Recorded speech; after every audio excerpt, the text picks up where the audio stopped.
Hey folks, good evening. Welcome to the Paul Courtney Roast and Retirement Party. Couldn't be happier to be here. Congratulations folks. Paul, I just gotta say, look at you, man. You get two first names, and one of them's a girl's. But before I get started, I do have to let you know a couple of things. One is that 2 blue shirts banged in, and you gotta take Kim's chair away again, so. That and Trish wants to know if you called the jail yet, so, you know. But folks, we're here, the man of the hour, Paul Courtney. He's such a great man, such a caring man. Don't let his vaguely Hitler-esque hairstyle fool you, folks. He's all heart. If you need Paul to do anything for you, like say if you need your EMTs confused, because who parked this damn ambulance when my Sally Port happens, Paul will actually, quite honestly, steal the ambulance and move it to an unknown location. Gotta get the prisoners out. Gotta get the prisoners out. I like it. That's a consummate court officer right there, folks. Paul's also a patient and tender man. He's usually steeped in the classics, but he spends his day like with fine tea, steeped in the finest rap songs that 14-year-old gangbangers have to offer.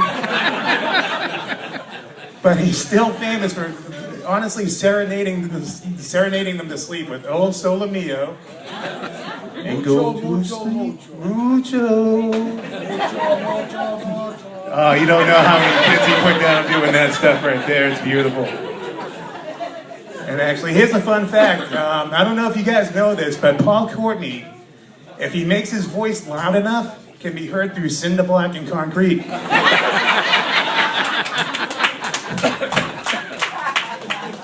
Tom Conley and Ned Tobin know this, I'll tell you that much. Also, you know, you learn a lot about somebody who worked side by side. Like when I found out that Paul Courtney served in Vietnam, I said, well, that explains a lot, actually. When I found out that one of his best friends was Middlesex District Attorney Tom O'Reilly, I said, no shit. And then when I found out that him and DA Tom O'Reilly were drinking buddies with Court Officer Chief Eddie Dever from Cambridge,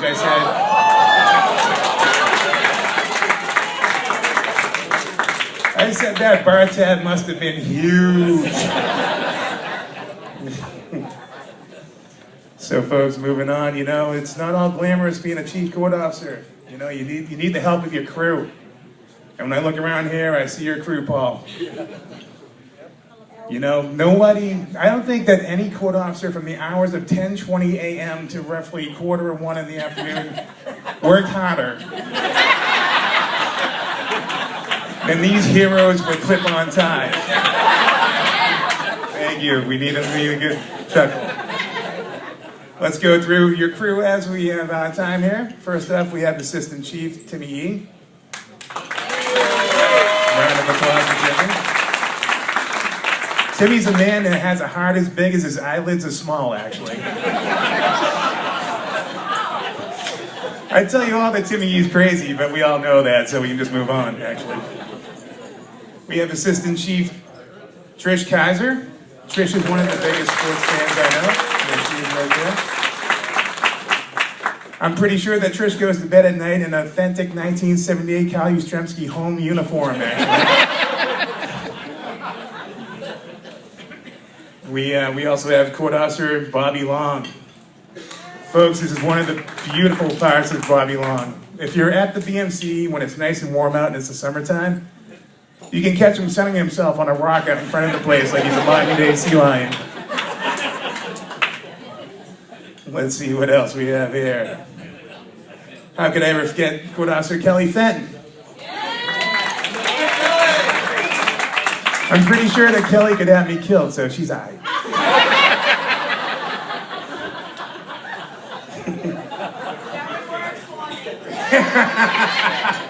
Yeah, I don't want to wind up in long-term parking out in Logan Airport. I'm good, thank you. Next on the list, we have Court Officer Mike Joyce. Mike. I gotta tell you folks, if you've had your floors sanded between the early and mid-1980s, that guy looked just like Mike Joyce right there. Honestly, how did they let you out of Southie?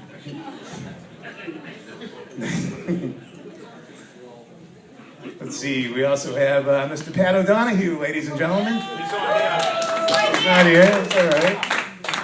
You know, in MASH, they were lucky enough to have Hot Lips Houlihan. We just have Lips O'Donohue.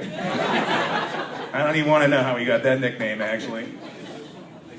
Courtney Paul Delano, rounding out the roster here. You know, the only difference between Courtney Paul Delano and Haley's Comet is that I've actually seen Haley's Comet. If Paul's here, it's only because he broke up his Friday night poker game with the Loch Ness Monster and Bigfoot. There's a new guy, I don't even know your name, way to make an impression. I don't know nothing about you. New guy, this is for you. Jeff Callahan. Fake Jeff Callahan, this is for you. Alrighty.